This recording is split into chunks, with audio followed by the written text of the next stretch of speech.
Fish disease can spread fast in a reef tank, but with the right prevention, you can stop it before it starts.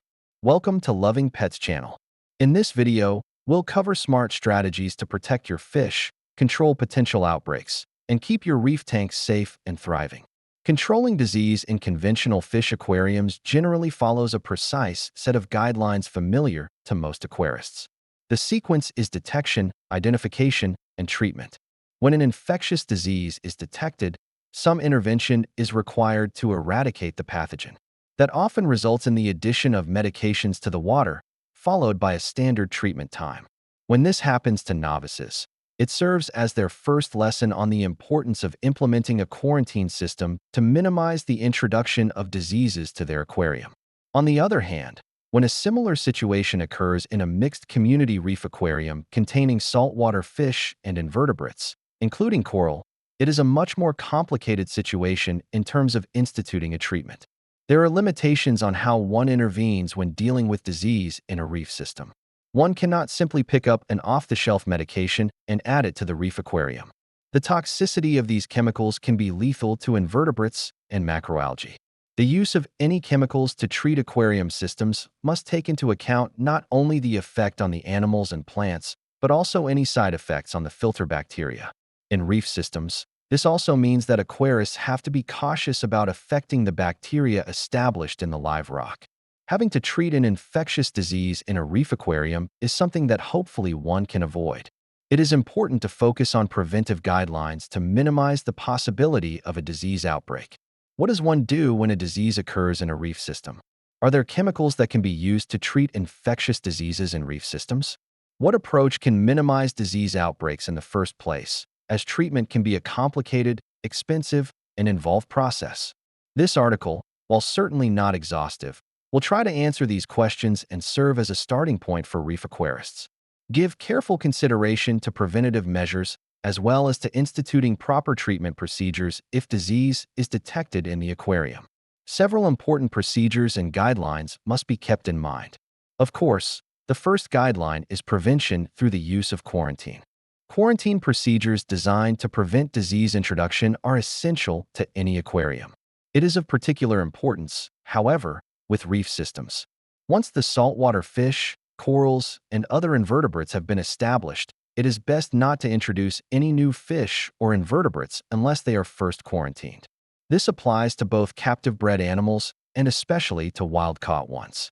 Newly collected saltwater fish and invertebrates tend to have lower disease resistance due to various stressors imposed from capture and transport, and are likely to develop diseases easily. In many cases, they are already developing a disease upon acquisition. The use of quarantine methods, appropriate treatment selection, and use must be followed carefully for optimal results. Having 1 or 2 quarantine aquaria readily available is essential for the reef aquarist. And in the quarantine aquarium, one can safely use conventional medications to treat various conditions. As a general rule, the recommended period for quarantine is 4 to 6 weeks, a much longer period of time than the traditional 2 to 3 weeks. The longer time takes into consideration the various life cycles of different parasites and includes a much larger safety margin for observation once the last signs of a disease have been observed. It is important to note that, because invertebrates can passively carry external fish parasites, it is also recommended that new specimens be quarantined in an aquarium without any saltwater fish. Incidents of fish disease outbreaks in aquariums can, on occasion, be linked to the introduction of invertebrates that were maintained in a reef aquarium with diseased saltwater fish. Various types of treatments can be used for saltwater fish during quarantine. At the very least, a short-term freshwater dip should initially be used before placing a specimen in the quarantine aquarium. The saltwater fish should be left in freshwater for 5 to 10 minutes, depending on the species. 2 treatments spaced 1 week apart are ample.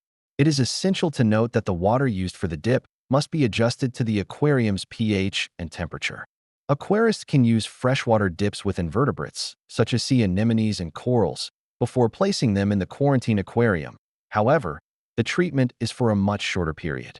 It is an excellent treatment for many invertebrates that have developed early signs of parasitic diseases, such as infestations with troublesome turbularian worms. Corals diagnosed with such infestations can be immersed in a freshwater bath for 10 to 15 seconds, depending on the species' sensitivity. After the dip, they can be returned to the holding aquarium. The practice of adding medications to the water to treat saltwater fish diseases in conventional aquariums is discouraged in reef systems. Many experts concur in advising against adding any chemicals to reef systems. The major reason is the presence of large numbers of invertebrates, particularly corals and live rock, that form the foundation of a reef system. They are much more sensitive to chemicals at the therapeutic concentrations used to treat major saltwater fish diseases. Although these chemicals can be used to treat saltwater fish in a quarantine system, they are contraindicated in reef systems. This includes parasiticides, antibiotics, and antibacterials. The latter can wreak havoc on the biological filter bacteria if used in a reef system. Many common aquarium medications are toxic to invertebrates. Ionic copper medications used to treat saltwater fish diseases are extremely toxic to invertebrates. Saltwater fish can typically be treated with therapeutic ranges of 0.12 to 0.18 milligrams per liter ppm. However, concentrations as low as 0.05 milligrams per liter are known to be toxic to crustaceans. Organophosphates containing medications used to treat monogenetic flukes and copepods used at 0.5 to 1.0 ppm are also toxic to crustaceans in doses as low as 0.15 milligrams per liter. Acroflavine, a long-time standby chemical in various multi-component medications, is also toxic to crustaceans. Toxicity experiments on species of shrimp have shown that it was toxic at a concentration of 1.0 ppm. All the shrimp died within 96 hours of administration. Formalin has been demonstrated to be generally safe to use with various invertebrate species, primarily with crustaceans. It is commonly used to control epiphytic protozoa, such as Zoethamnium and Epistolis. Aquaculture facilities use concentrations from 50 to 250 ppm. However, such concentrations are inappropriate for reef systems. Crustaceans will tolerate 15 to 25 ppm of formalin under most conditions. Keep in mind that some corals tend to be sensitive to even these concentrations. The use of higher concentrations in some treatment regimens assumes that high organics and detritus remove substantial concentrations of formalin. While this is likely at extremely high organic and detritus levels, several studies indicated that formalin does not decrease significantly. In one study in seawater at about 75 degrees Fahrenheit, it was shown that formalin concentrations at 50 and 250 ppm and detritus levels up to 100 ppm, that therapeutic levels did not significantly decrease. Malachite green is another chemical useful for the eradication of common protozoans on fish at concentrations of 0.10 ppm. It has also been shown to be safe to use with some invertebrates, including sea anemones and crustaceans, but it is toxic to many invertebrate larval forms. So what about reef-safe chemicals? A variety of products are sold as reef-safe treatments. Several are based on herbal extracts, and although they are called reef-safe, many of them have extensive precautions associated with their usage. One commercial product contains a pepper-based extract, but it has a long list of warnings about potential effects on coral species. Other such products have had mixed results as a therapeutic when used in reef systems. Most don't have ample background research to support their efficacy. Until medications are developed that have ample research to support their efficacy, it is recommended that they not be added to reef systems, or at the very least, they should be used with utmost caution. Regarding treatment with chemicals, as troublesome and inconvenient as it is, it often becomes necessary to remove affected fish or invertebrates to separate facilities for treatment. I favor treating fish in reef aquariums by using medicated fish foods. Of course, this assumes fish or invertebrates aren't so advanced in an infection that they've become inappetent. Commercially available medicated fish foods have been on the market for years. Not all diseases can be treated in this manner, but bacterial infections and several parasitic infections can be treated using this approach. Various commercial fish foods are available that can be used to treat bacterial infections. It is important not to overfeed. Additionally, continue treatment for at least 14 days. One excellent broad-spectrum antibacterial beneficial for treating bacterial infections in saltwater environments is oxalic acid. A recommended dose added to the fish food is 50 milligrams per kilogram. After oral administration, the drug is readily absorbed and distributed, with a concentration of the drug in the muscles and brain. The drug stability post-administration indicates that treatment every other day may be all that is needed for bacterial infections. Two parasiticides that can be added to the fish food to control parasitic problems of reef fish include metronidazole and praziquantel. Metronidazole has been reported to control amyloidinium and cryptocarrion when added to fish food. Praziquantel, Doncet, is a veterinary drug that is highly effective in managing internal cestodes and in controlling external monogenetic flukes. The drug has been used at 2.0 ppm as a bath treatment. For reef systems, however, the addition of fish food would be an alternate means of administration.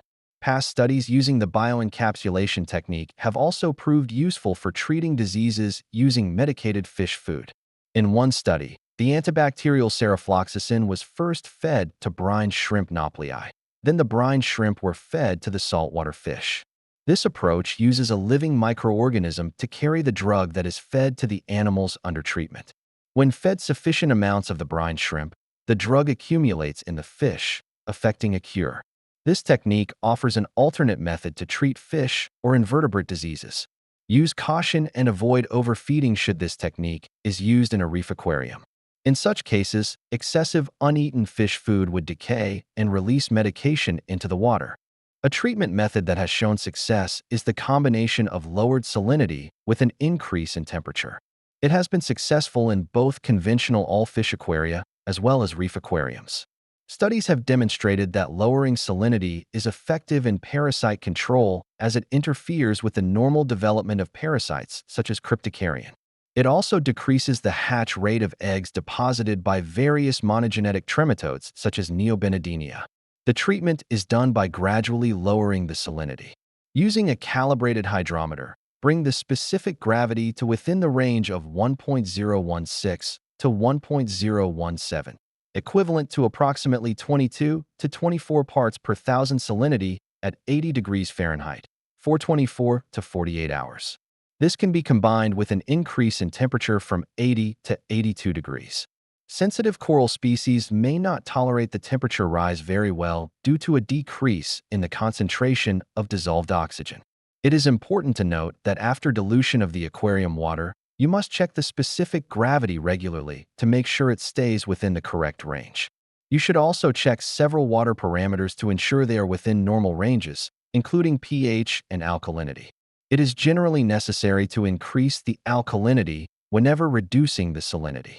Use caution, as sensitivity to lowered salinity varies depending on species, with corals being particularly sensitive. If conducted in a reef aquarium, two additional precautions are important.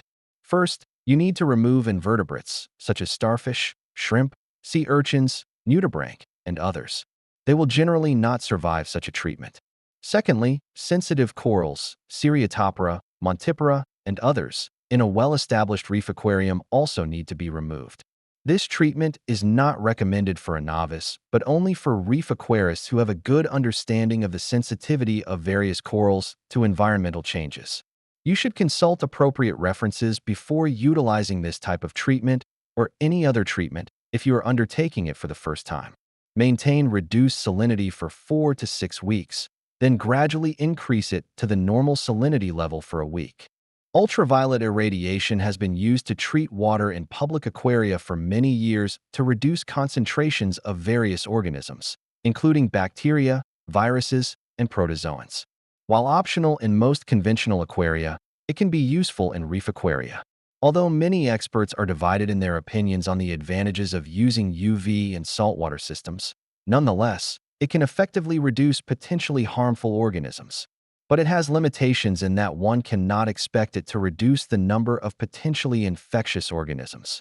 Consider using UV as a preventative measure rather than a cure for an existing infestation.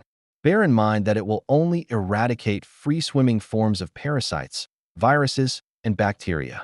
Numerous studies have been conducted to demonstrate that systems equipped with UV are capable of substantially reducing pathogenic bacteria, including Aeromonas, Pseudomonas, and Vibrio, but not completely eradicating them.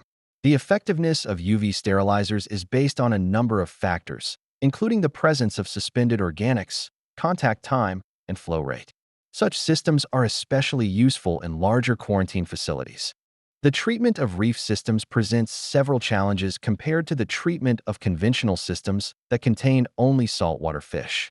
The sensitivity of various invertebrates, as well as the nitrifying bacteria, suggests that the practice of adding chemicals to the water is contraindicated. Saltwater aquarists must first and foremost focus on preventative approaches to disease control in reef systems. Preventing and controlling fish disease is the key to a long-lasting, healthy reef. Stay consistent, act early, and your tank will reward you with vibrant life. Don't forget to like, subscribe, and share this video to help more reef keepers protect their aquariums from disease. Thank you for watching. See you in the next video.